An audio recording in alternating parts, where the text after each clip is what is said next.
It's the Sean Widmer Podcast. It's a journal by someone that just really doesn't like to write. Hello, hi, a new week of podcasts. Happy Memorial Day if you're listening to this on the day of recording, and happy birthday to my sister-in-laws. More on that in just 1 second. Today on the podcast, we are going to talk about the birthday. We're going to bring up something that I need to address.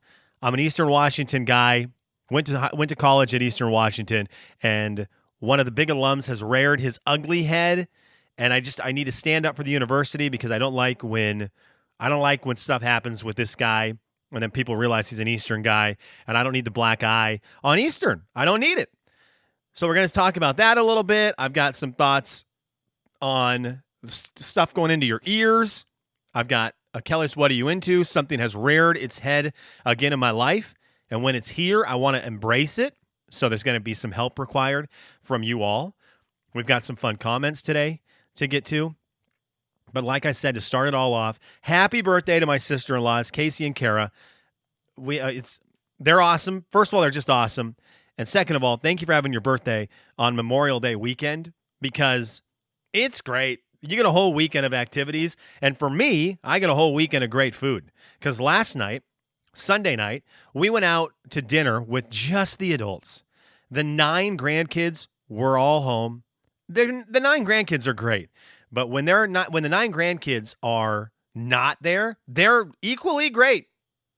We just had a great time with the adults, sitting around, talking, catching up, having a good meal, and it was very fun. And tonight, we'll go the opposite way, and we'll bust out the wiffle ball stuff, and we'll play wiffle ball for 3 hours while we do a barbecue in the backyard of my in-laws, and it'll be equally fun. But it was nice. It's nice to have both nights, and because it falls on Memorial Day, their birthday more often than not, you get that 3-day weekend, and they can always do like a Memorial Day barbecue and pool day at my in-laws, and it's just built in. So well done to the twins for having their birthday over a 3-day weekend. We can maximize it. And look, I'm all in for that.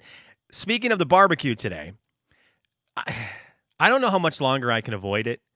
My buddy John was the first one in our friend group to adopt this. My cousin Ryan, he has this in his life. Ian, friend of the podcast, he will send me pictures from time to time to motivate me to dive into this world. And my father-in-law today is going to continue to show me the greatness of a smoker.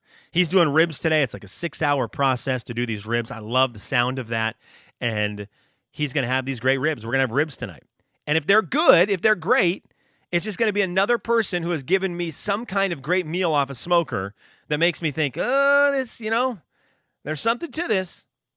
I might need to check this out. I might need to get one of these things. I think the smoker life is eventually going to be for me.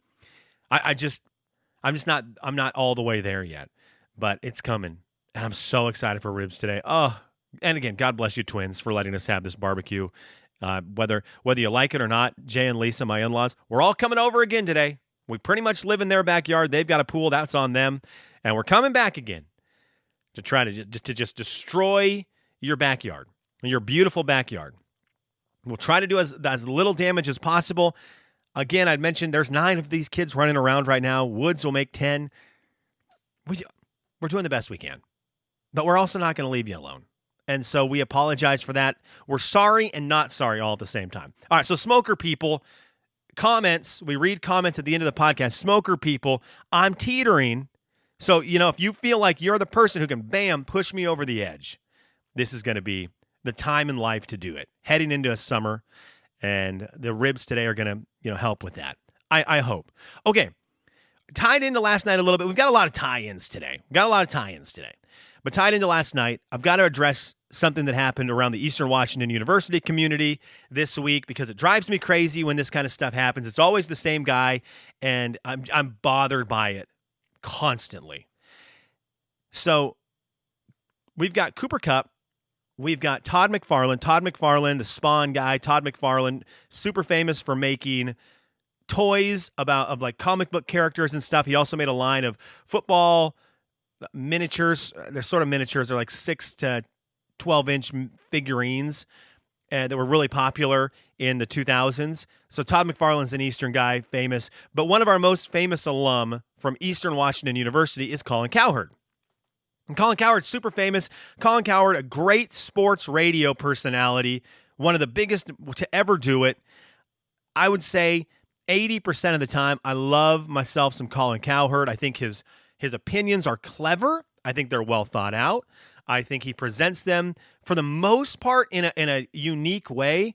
But I always get irritated when Colin Cowherd is just a bully. Because at the end of the day, that's what he is. Colin Cowherd is a bully waiting to be a bully, and he hides out in the weeds, and he has all his great stuff, and he's doing all the things that just make him so wonderful that he can't get out of his way. And he has to be a bully, and it's like, oh, this is why I don't listen to you a lot.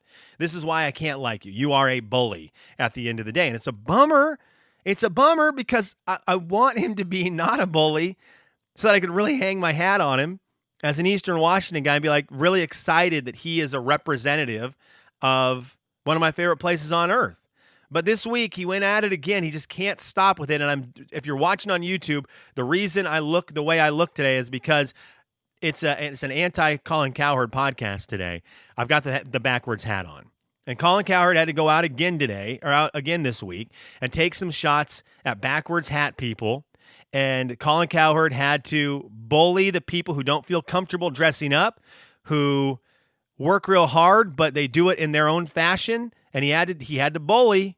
He had to get out of his way, or he had to go out of his way to take a shot at people who don't feel comfortable in dress clothes, people who feel comfortable in a backwards hat. And he had to say, that's lame and that's dumb. I need to find his quotes exactly from this week. Let's see if we can pull them up real quick. Let's see what I'm trying to remember where this week's are. Okay, it was from the beginning of May, and it had to do with the J.J. Redick, LeBron James podcast they're doing, and J.J. Redick had a take that came up, and they were going to discuss it, and Colin Cowherd said, I didn't hear a word LeBron said. I couldn't stop staring at the hat. Very, very concerned about J.J. Redick's backwards hat. He cannot get over it. He's had a long battle with people who wear their hats backwards, and I just get so bummed out about this, and I don't know why dress-up people are like this, but it is a dress-up people thing. People who dress up are so uncomfortable when anyone doesn't do that. And it's wild to me because people like me who don't like to dress up, I'm not a dress up guy. Look, if you want proof of it, I tried to dress up for this dinner we went to last night. I looked ridiculous. In dress up clothes, I look like a buffoon. I look dorky. I look out of place. And I know that. And so I lose confidence. I lose confidence because I know I don't look right. I wish I looked cool in dress-up clothes, big time, but I don't. I feel comfortable. I look better with my hat on, with my T-shirt, with my jeans or my shorts. I look better that way. I know that, and I will have confidence that way because of it. So it always bothers me when Colin Cowherd says this because he looks good dressed up, and he looks solid in that environment. But he has made it his campaign to try to keep an old theory alive that dressing up is the only way you can be professional, and it's the only way you can be serious about your job. And I hate to say it, well, I don't hate to say it, but I did the same. I was in the same industry at Colin Cowherd at a much lower level. Maybe not much lower, but definitely a lower level.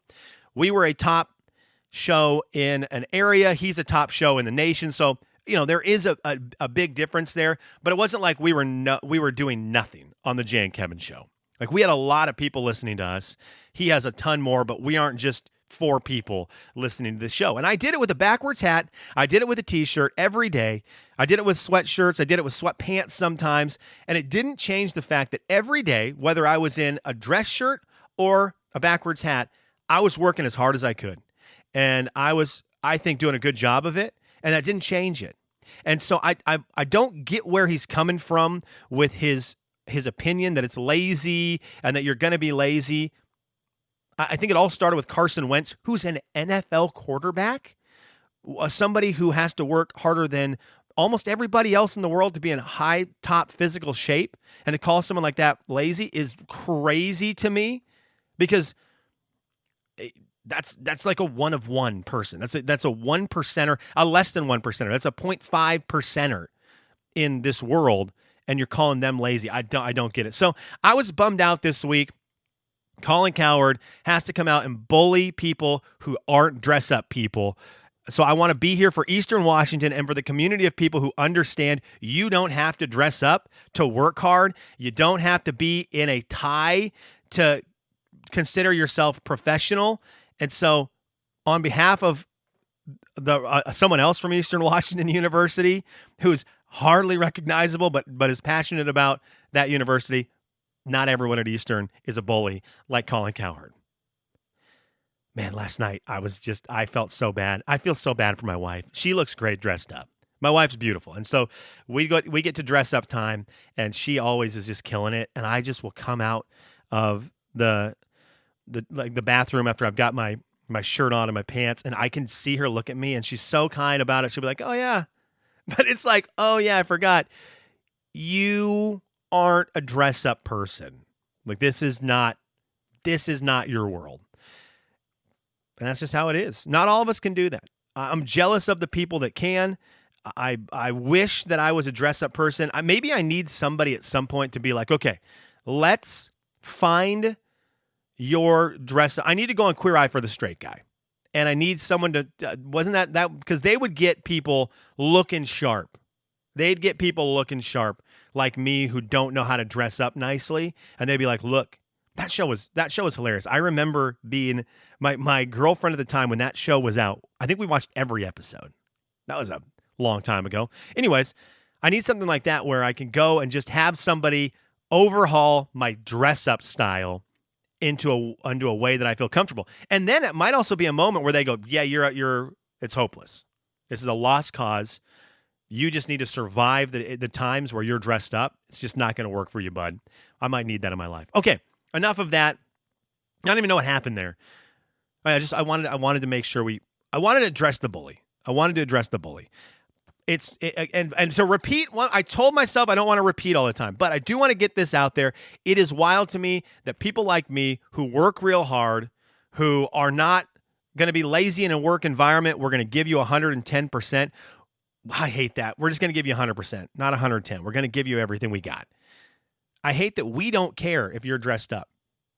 Don't care at all. You show up to work in a 3-piece suit, I'm going to be like, okay, cool. You're here to work. You want to work. We don't care.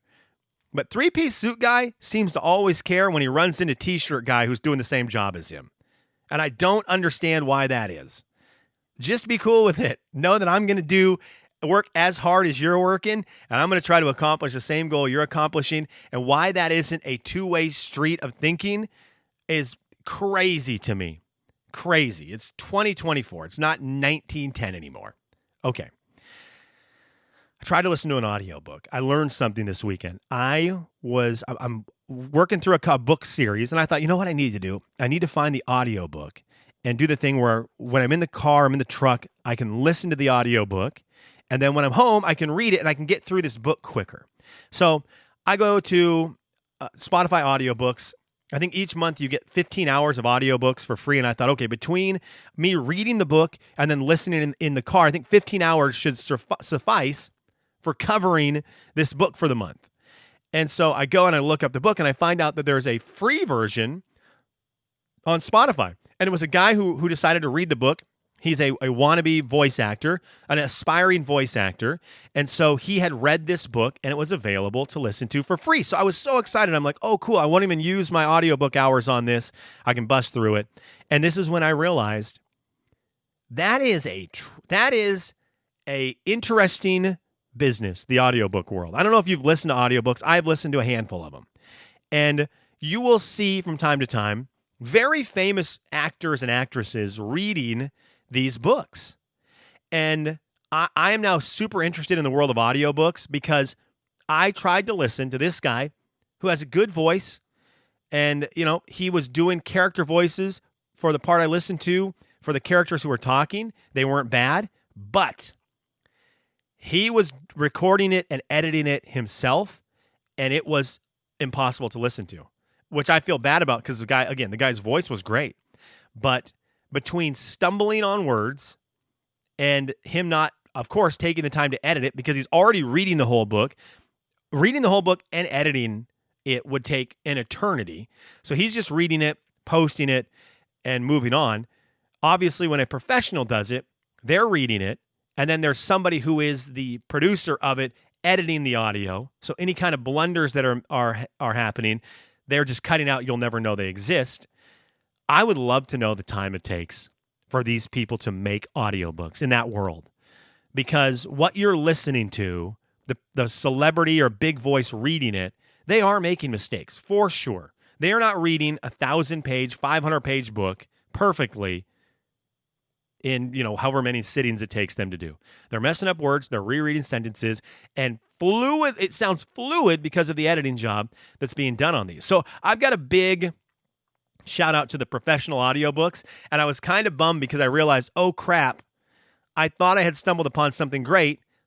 Upcoming or wannabe aspiring voice actors reading audiobooks for us all that we could listen to for free. Probably illegal to do that, but I was excited about it. I saw that there was a big catalog of these, but then 7-8 minutes in, I thought, I can't do this. I can't listen to the whole book with the mistakes and, reading a sentence, making a mistake, so then rereading it. It's just not gonna do it. I've seen the light of a professionally edited audiobook, and I can't put that genie back in the bottle. So shout out to the people who do that. I'm super interested in it. In fact, if there's an audiobook company out there who wants to hire someone to edit, I'm your guy. Can I talk about this now? Last week was a rough week. I don't know that I can talk about it all now. It ended with some really good news in a couple worlds. I don't know if it's time to talk about it yet. One of them is something that I get to pursue job-wise. I'm really, really excited about. It's super unique, and it's going to be. I think it's going to be really cool. I'm really excited to talk about it today, Junior. I can't yet, but that was really cool. And then there was some personal life stuff that was beyond cool. But I want to talk about that differently. I just can't right now. Okay, so that was stupid. Can I just hit a button? Kelly's, what are you into? Movies. I got back into movies. Holy smokes. Every now and then it happens. I remember how much I love the cinema. I love big silver screen movies. I love them. And I didn't go to the movie theater, so that didn't seem to make sense. But on Saturday night, I started Once Upon a Time in Hollywood, a movie I'd wanted to watch forever, but I knew it was 3 hours long. And when you have kids, you don't just have 3 hours available. So Saturday night, I had this wild hair, and I thought, I'm going to watch Once Upon a Time in Hollywood. One of the podcasts I listen to every week, they had mentioned that movie, and one of the hosts said, I watch that movie at least once a year. And I thought, I need to watch it. I wanted to watch it when it came out, and then I never watched it. It came out right before Olivia was born, and we were kind of busy getting life ready for Olivia. Then she was born, and I just, we have a baby. I lost track of the movie. Then you add Huck, and you don't have 3 hours available. So I thought, well, late at night, now I do. So I started the movie. I made it an hour into it, and I was like, oh, dang it. Okay, I'll need to, get another hour, chip away at it a bit tomorrow. Well, thank goodness, Sunday, rainy day in Lexington, everybody after lunch came home and took a nap. Huck took a nap. Anna took a nap. Olivia took a nap. And I was like, the second I knew everyone's eyes were closed, I popped the laptop open, fired up Once Upon a Time in Hollywood. I got to finish it. It ruled. It was awesome. And so, of course, every time I watch one of his movies, I leave thinking, is Leonardo DiCaprio the best actor out there right now? I tend to think he is. In Once Upon a Time in Hollywood, the fact that he is, the acting part of it, he's acting like an actor who was struggling to act. And it's one of those weird things where I watch it and go, you're spectacular at this. Because I'm buying the fact that you're an actor, playing an actor, struggling to act, and then rallying through and acting unbelievably. So I love it. I'm in movie mode. This is your time, people. Last 5 years, I've had kids. The good ones. I need suggestions on the good ones, the big ones. I need good actor movies. Not, I'm not looking for just the fun ones. I want to see actors. I want to see actors and actresses, movie people, Give me the movies I've missed since my kids were born, because I haven't watched a lot of them where we are talking great acting performances. That's what I want, because I'm in that specific mode right now.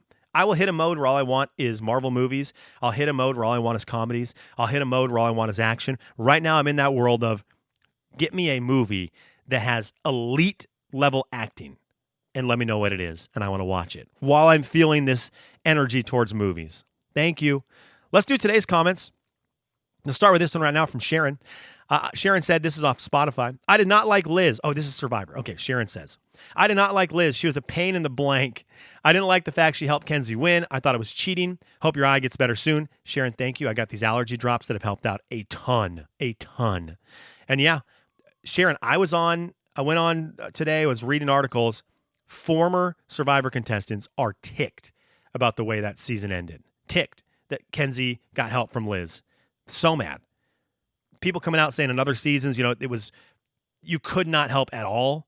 And now they're like, Jeff, you owe me $1 million because now you're letting people help. You owe me $1 million. I'm very thankful for this because that was really bad. Really bad.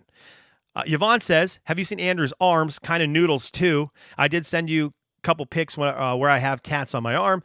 Guys need weekends just like girls have girls' nights or weekends. Good suggestion. Yeah, got to do it. Got to do it, Yvonne. And yes, the noodle arm tattoos, they're tough. I mean, you get smaller tattoos, and they cover the whole arm, so that's kind of cool. Roberta says this is off of Sean'sLife.com. Healing for your eyes soon. The kids' names in their handwriting is a cool idea, as is Olivia's stick figures for tattoos. It is really nice to hear your buddies on the pod, as it brings so much backstory clarity. Hooray to Brandon for coming to the Patreon side. Yes, thank you, Brandon. Patreon.com/Sean Widmer Podcast. Jeremy was the Patreon episode this weekend. I enjoyed doing that with him. Very nerdy, very fun for me. For those of you who support the podcast, it means a lot. Thank you so much for supporting it. If you like what's going on here, the support is welcome. Helps keep this thing going. So thank you. Miles says this about Survivor. Glad you agreed that Liz was off her rocker. Kendall and I were seriously wondering if we had missed something. Looking forward to your all-star cast list too. Also, when are we applying? Miles, I want to apply to Survivor so bad. So bad. Never have. I have once. Terrible video sent in about 10 years ago. I would love to get, that show's amazing. But yeah, Liz was off her rocker. Survivor is trying to save her. I think she took a beating. And so there's a lot of these Survivor articles that are official, like with Jeff Probst and stuff, where they're trying to save face with her. We all saw the blow up. We all saw her interviews. I'm sorry. Liz is what she is. And then finally we get this. Ron said this. Have you seen the Wheel of Fortune viral video from last Thursday? I didn't watch the show, but I saw it the next morning and probably watched it 20 times and laughed every single time. What was it again, Ron? Our first toss-up is worth $1,000. Category is phrase, and off we go.